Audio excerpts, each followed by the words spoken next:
నమస్తే ఫ్రెండ్స్, నేను మీ Errabelli Rajinikanth, political analyst. Janapaksham talk షోకి స్వాగతం, సుస్వాగతం.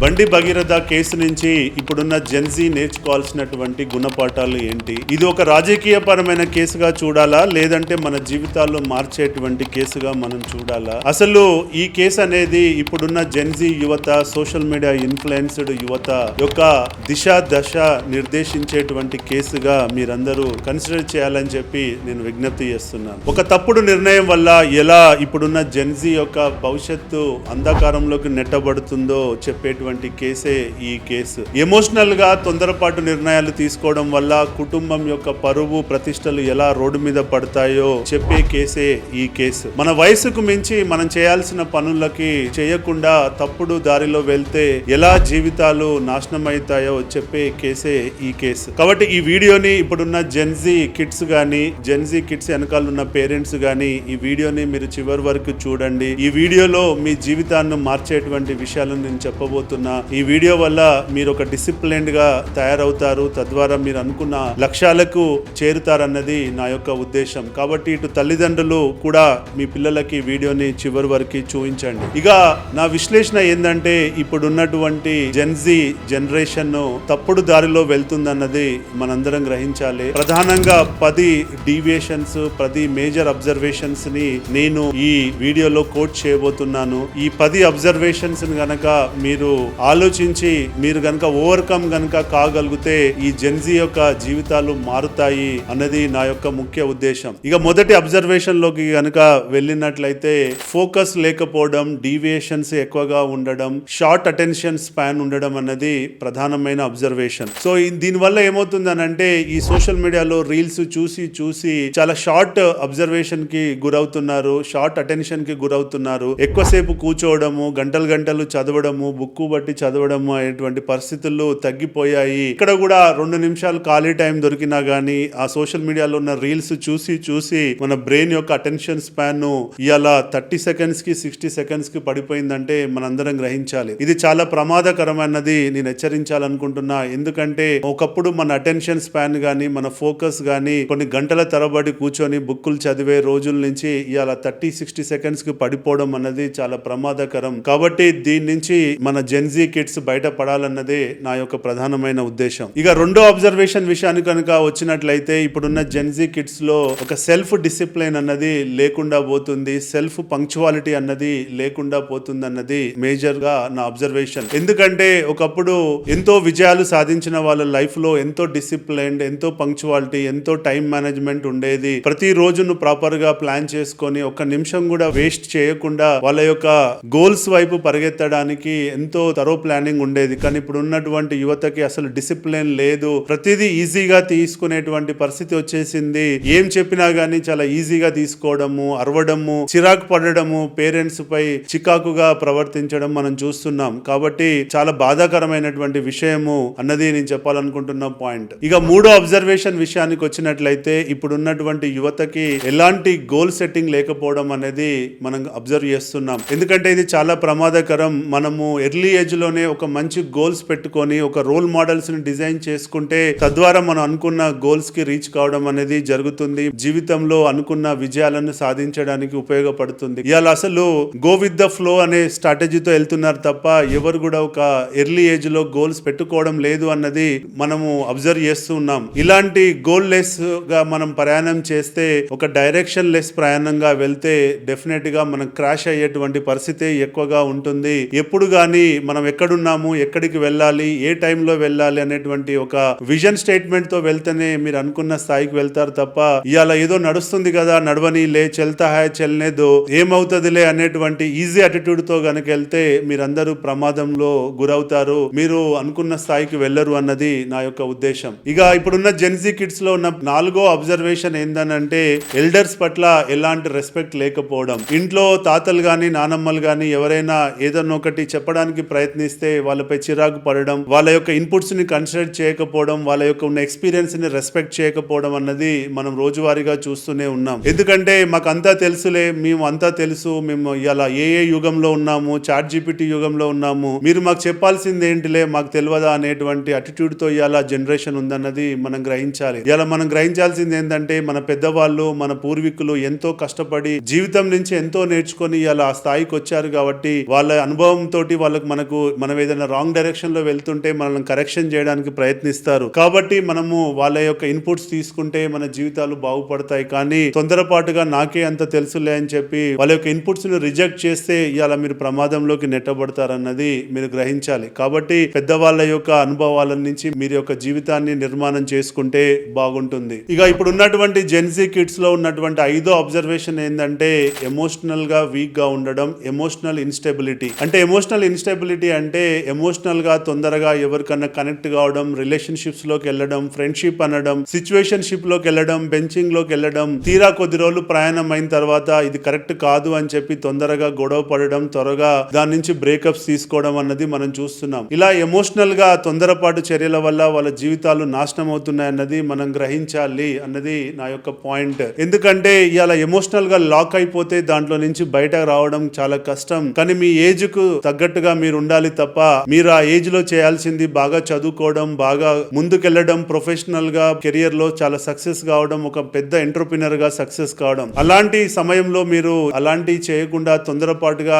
ఎవరితో ఒక అమ్మాయితో ఎమోషనల్ గా లాక్ అయిపోయి, ఒక అమ్మాయి అబ్బాయితో ఎమోషనల్ గా లాక్ అయిపోయి తన కెరియర్ ని ఇలా నాశనం చేసుకుంటున్నారు అన్నది మనందరం గ్రహించాల్సినటువంటి విషయం. కాబట్టి మీరు ఇలా మంచి కెరియర్ లో సెటిల్ అయిన తర్వాత మీరు ఇలాంటి రిలేషన్షిప్స్ లోకి, ఇలాంటి వాటిలోకి వెళ్తే మీకు మెచ్యూరిటీ ఉంటుంది, మీ పార్ట్నర్ కి మెచ్యూరిటీ ఉంటుంది, తద్వారా అది సక్సెస్ అయ్యే ఛాన్సెస్ ఎక్కువగా ఉంటాయి. కానీ ఇంత తక్కువ ఏజ్ లో ఇలాంటి పెద్ద పెద్ద పనులకు పూనుకుంటే డెఫినెట్ గా అది క్రాష్ అయ్యే ఛాన్సెస్ ఉంటుంది. తద్వారా మీ జీవితం ముందుకు వెళ్లకుండా మీకు రోడ్ బ్లాక్స్ ఎక్కువగా ఉంటాయన్నది మీరు గ్రహించాలి. ఇప్పుడున్నటువంటి జనరేషన్ లో ఉన్నటువంటి 6వ అబ్జర్వేషన్ ఏంటంటే ఎక్కువగా డీప్ రీడింగ్ లేకపోవడం, డీప్ లెర్నింగ్ లేకపోవడం. అంటే ఎంతసేపు ఈ రీల్స్ లలోనే చూడడం, రీల్స్ నుంచే నేర్చుకోవడం తప్ప ఒక బుక్ పట్టుకోవడం గానీ, ఒక లైబ్రరీలోకి వెళ్ళడం గానీ, 2-3 గంటలు కూర్చొని డీప్ గా లెర్నింగ్ గానీ, డీప్ గా ఇంటెలిజెన్స్ ని గెయిన్ చేయడం గానీ జరగడం లేదు. ఎంతసేపు మాకు అంతా తెలుసులే అనేటువంటి అటిట్యూడ్ తో ఇలా బుక్స్ ఇచ్చినా గానీ తీసి పక్కకు పడేయడం, మళ్ళీ వెళ్ళి అదే ఫోన్ లో, అదే కంప్యూటర్ లో హ్యాంగ్ అవుట్ అవడం వల్ల చాలా నష్టం జరుగుతుందన్నది మనం గ్రహించాలి. ఎందుకంటే deep learning, deep book reading వల్ల మీ యొక్క మెచ్యూరిటీ లెవెల్స్ పెరుగుతాయి, మీ పేషెన్స్ లెవెల్స్ పెరుగుతాయి, మీ ఫోకస్ లెవెల్స్ పెరుగుతాయి. మీరు ఒక కష్టమైన సమస్య వస్తే తట్టుకునే మనస్తత్వం పెరుగుతుంది, మీరు ఒక బలమైన వ్యక్తిత్వ వికాసం పెరుగుతుంది. ఇలా డీప్ లెర్నింగ్ లేకపోవడం వల్ల మీరు చిన్న చిన్న విషయాలకి చాలా తొందరగా హర్ట్ అవుతున్నారు, తొందరగా ఫోకస్ పోతుంది అన్నది మనం గ్రహించాల్సినటువంటి విషయం. దీనివల్ల మీరు చిన్న చిన్న రిజెక్షన్స్ ఉన్నా గానీ తీసుకోలేకపోతున్నారు, చిన్న కష్టం వచ్చినా గానీ చాలా ఎమోషనల్ గా ఇంబ్యాలెన్స్ అవుతున్నారు అన్నది మనం తెలుసుకోవాల్సినటువంటి విషయం. ఇక జెన్జీ కిడ్స్ లో చూస్తున్న 8వ అబ్జర్వేషన్ ఏంటంటే కంపారిజన్. అంటే కంపారిజన్ ఏంటంటే ఎంతసేపు ఆ సోషల్ మీడియాలో ఫ్రెండ్స్ ఇలా ఉన్నారు, ఇలా లగ్జరీ లైఫ్ ఉంది, ఇలాంటి కార్లు తోలుతున్నారు, ఇలాంటి వెకేషన్స్ కి వెళ్తున్నారు అనే కంపారిజన్ నే మీకు బెంచ్ మార్క్ గా ఉపయోగపడుతుంది. తద్వారా మీరు ఎక్కువ మందితో కంపారిజన్ లోకి వెళ్ళడం వల్ల మీరు డిప్రెషన్ లోకి వెళ్తున్నారు, మీరు ఇన్సెక్యూర్డ్ గా ఫీల్ అవుతున్నారు అన్నది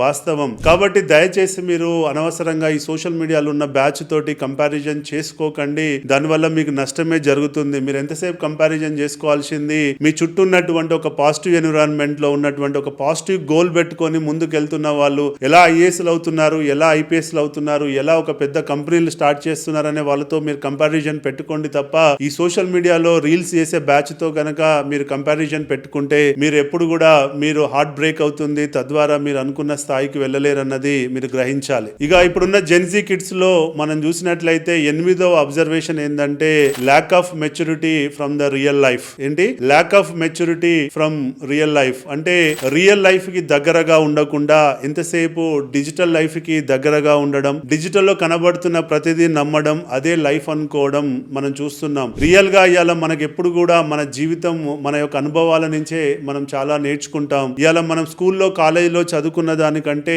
మన జీవితమే మనకి ఎక్కువగా నేర్పిస్తూ ఉంటుంది, మన చుట్టూ జరిగే సంఘటనలే మనకు ఎక్కువగా నేర్పిస్తూ ఉంటుంది. కాబట్టి రియల్ లైఫ్ కి మనం ఎంత దూరంగా ఉంటే అంత జీవితంలో మనం ముందుకు ఎదగలేం ఎదగలేమన్నది మనం గ్రహించాలి. ఎప్పుడు కూడా మన చుట్టూ జరుగుతున్నటువంటి పరిస్థితులు పరిణామాలపై మనం నేర్చుకొని దాని నుంచి గుణపాఠంగా మనం ముందుకెళ్తే మన లైఫ్ బాగుంటుంది. కానీ మనం ఎంతవరకు ఒక ఫ్యాన్సీ లైఫ్ లో, ఒక డిజిటల్ లైఫ్ లో అదే కరెక్ట్ అనుకొని, మన చుట్టూ ఉన్నదే కరెక్ట్ అనుకొని గనక నమ్మితే మీరు మోసపోతారు, మీరు ఆగమవుతారు అన్నది మీరు గ్రహించాల్సినటువంటి విషయం. సో రియల్ లైఫ్ లో ఎక్కువగా ఎంత రెస్పాన్సిబిలిటీగా ఉంటే అంత లైఫ్ అంత పైకి ఎదుగుతుంది. ఎంత నేర్చుకొని ఎంత నిర్మాణాత్మకంగా ఉంటే అంత బాగుంటుంది. కానీ తొందరపాటు నిర్ణయాల వల్ల ఫ్యూచర్ లో జరిగే కాన్సిక్వెన్సెస్ ని మనం గ్రహించకుండా ముందుకెళ్తే ఇలా నష్టపోయేటువంటి పరిస్థితే ఎక్కువగా ఉంటుందన్నది నేను చెప్పాలనుకుంటున్న పాయింట్. కాబట్టి దయచేసి డిజిటల్ నుంచి డిస్కనెక్ట్ అయ్యి మీరు ఎంత రియల్ లైఫ్ కి కనెక్ట్ అవుతే అంత మీ భవిష్యత్తు అంత కనెక్టివిటీ ఉంటుందన్నది నేను చెప్పాలనుకుంటున్న పాయింట్. ఇప్పుడున్నటువంటి జెన్జీలో మనం గ్రహిస్తున్నటువంటి 9వ అబ్జర్వేషన్ ఏంటంటే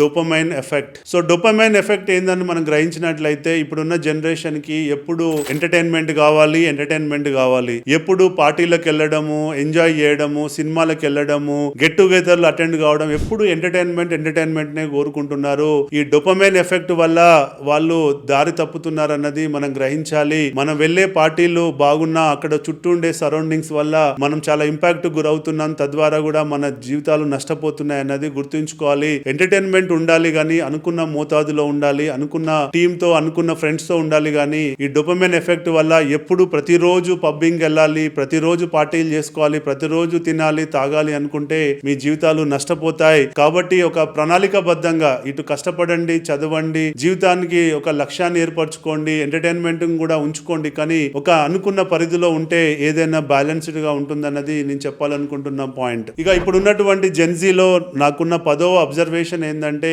ఇన్స్టాంట్ వాలిడేషన్ అండ్ రికగ్నిషన్. అంటే ఇన్స్టాంట్ గా రికగ్నిషన్ కావాలి. అంటే వాళ్ళ జీవితంలో జరుగుతున్న ప్రతిదీ డిజిటల్ మీడియాలో అప్లోడ్ చేయడము, లైక్స్ రావాలి, షేర్స్ రావాలి, వ్యూస్ రావాలి, ఎక్కువ మంది వావ్ ఫ్యూచర్ బాగుంది అని చెప్పి పొగిడితే తప్ప ఇప్పుడు ఉన్న వాళ్ళకి నిద్ర పట్టడం లేదన్నది వాస్తవం. ఇలా రియల్ లైఫ్ యొక్క సక్సెస్ కంటే ఎక్కువ డిజిటల్ లైఫ్ సక్సెస్ నే ఇప్పుడున్న జెన్జీ కోరుకుంటున్నారు. పోస్ట్ పెట్టిన తర్వాత లైకులు రాకుండా డిప్రెషన్ లోకి వెళ్ళడము, ఎమోషనల్ గా బ్రేక్అవుట్ కావడం మనం చూస్తున్నాం. కాబట్టి ఎక్కువ డిజిటల్ సక్సెస్ ను కోరుకుంటున్నారు తప్ప రియల్ లైఫ్ సక్సెస్ కి దూరం అవుతున్నారు అన్నది వాస్తవం. కాబట్టి మీరు ఒకసారి రీవాలిడేట్ చేసుకోండి. ఈ ఆన్లైన్ రికగ్నిషన్, ఆన్లైన్ వాలిడేషన్ కి దూరంగా ఉండండి. మీకు రియల్ వాలిడేషన్, రియల్ రికగ్నిషన్ రావాల్సింది సమాజం నుంచి, మీ చుట్టూ ఉన్న పెద్దవాళ్ళ నుంచి మీకు రావాలి తప్ప ఈ డిజిటల్ లో పెట్టి వీడియోలు, రీల్స్ ప్రతి నిమిషం తిన్నా గానీ, పడుకున్నా గానీ, ట్రావెల్ చేసినా ప్రతిదీ డిజిటల్ లోకి అప్లోడ్ చేసి దానికి రికగ్నిషన్ రావాలి అని కోరుకోవడం తప్పు. తద్వారా మీ జీవితాలు నాశనం అవుతాయి. దయచేసి మీరు ఇవన్నీ గ్రహించాలి. కాబట్టి పేరెంట్స్ కూడా ఈ 10 అంశాలపై మీరు గ్రహించండి. మీ పిల్లలకి వీడియో చూపెట్టండి. వాళ్ళు ఏ రకంగా నష్టపోతున్నారో కూడా వీడియోని చూపెట్టండి. ఇప్పుడున్న జనరేషన్ గనక ఈ 10 అంశాలపై గనక ఓవర్కమ్ కాగలిగితే మీకు బంగారు భవిష్యత్తు ఉంటుంది. మీరు భవిష్యత్తులో ఎంతో ఉన్నత స్థాయికి వెళ్తారు. ఎంతో మంది జీవితాలలో కూడా మీరు మార్పు తీసుకొచ్చిన వాళ్ళు అవుతారు. కాబట్టి ఇప్పుడున్న యువతకు నేను కోరుకునేది ఏంటంటే దయచేసి మీ లైఫ్ ని సీరియస్ గా తీసుకోండి. మీ లైఫ్ ని సీరియస్ గా తీసుకుంటే సమాజం బాగుంటుంది, దేశం బాగుంటుంది అన్నది మీరందరూ గ్రహించండి. కాబట్టి సమాజం బాగుండాలి, దేశం బాగుండాలనే ఉద్దేశంతో మిమ్మల్ని అందరినీ ఒక సెల్ఫ్ డిసిప్లైన్డ్ లైఫ్ లో పెట్టడం కోసమే నేను వీడియోని చేశాను తప్ప మిమ్మల్ని ప్రశ్నించడం కోసం గానీ, మీరు చేస్తుంది తప్పు అని చెప్పడం కోసం నేను చేయట్లేదు. మీరందరూ బాగుపడాలి, తద్వారా మీ కుటుంబాలు బాగుండాలి, సమాజం బాగుండాలి, దేశం బాగుండాలి అనేటువంటి ఒక మంచి ఉద్దేశంతో నేను వీడియోని చేశాను. మీరందరూ దీన్ని యాక్సెప్ట్ చేస్తారని చెప్పి నేను కోరుకుంటున్నా. ఈ వీడియోని కొన్ని లక్షల మందికి షేర్ చేస్తారని చెప్పి కూడా నేను కోరుకుంటున్నా. జై హింద్.